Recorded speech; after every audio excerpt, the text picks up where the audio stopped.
Fluffy's Midnight Zoomies, an unhinged adventure.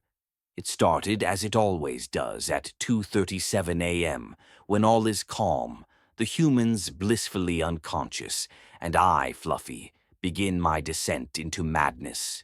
But this wasn't just any madness. It was the kind that could only be brought on by the Zoomies.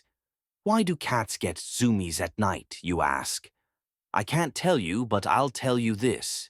It's definitely a cat's way of making sure the humans understand who's in charge. Because nothing says, I own this place, like racing around like an out-of-control furry missile. I bolted from the bedroom, launching myself off the bed with such precision that I almost left a crater in the floor, thinking how cares and fuck them. I hit the hallway at full speed, turning the corner so sharply that even Formula One drivers would have raised an eyebrow.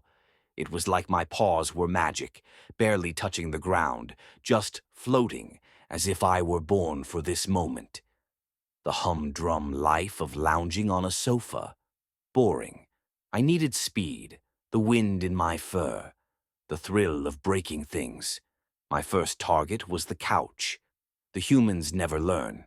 They leave their precious cushions sitting there, ripe for the destruction.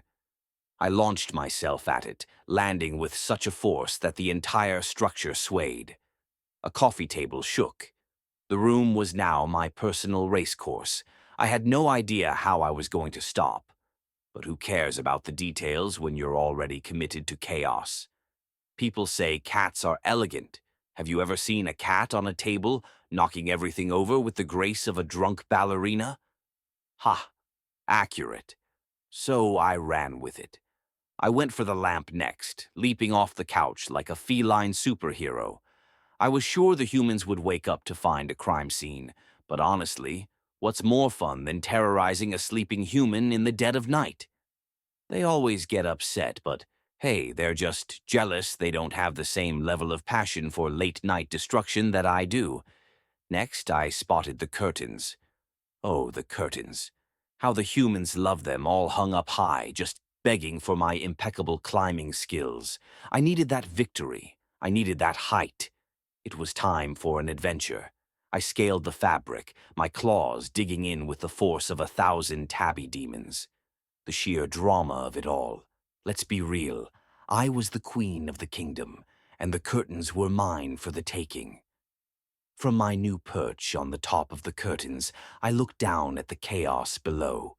The humans were still in their peaceful slumber, completely unaware that their lives would soon be shattered, like my personal dignity, every time I glance at myself in the mirror.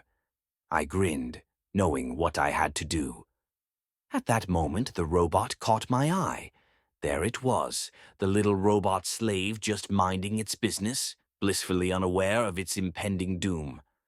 I had to get on that robot vacuum cleaner, so with all the grace of a kitten trying to act tough, I leaped onto its moving surface. The robot whirred to life, and that's when it all went downhill. We were a spinning blur. Me, the robot, and the poor houseplant I accidentally launched off the side table. As the robot spun wildly, my claws dug in for dear life, turning the living room into a demolition derby. Somewhere along the chaos, a vase flew off the shelf. The house was becoming an obstacle course, and I was the star of the show. Cats and their toys. Please, if a cat had $1 for every broken vase, we'd be running a worldwide empire by now. I wasn't just having fun. This was art. Cat art. Sure, the humans might not understand it now, but they'll get it in time. Maybe. Then, as I careened off the robot, something miraculous happened. I spotted the laundry basket. You know the one that's never allowed to be my personal fortress. Yeah, that one. It was the perfect finale. With a wild burst of energy, I leaped into the basket, scattering socks everywhere, and curled up as if I'd just won the feline lottery. The humans would find this in the morning. Their once organized laundry turned into a mountain of disarray. The door to their bedroom creaked open. They blinked at the scene like they'd just entered a war zone. They could only stare in disbelief. The curtains were half down, the lamp was flickering ominously, and the robot lay defeated in a corner like a fallen soldier. "Fluffy!" they yelled, but I just blinked innocently, stretching like I'd just been napping the whole time. "What?" I wanted to say. "I'm a professional."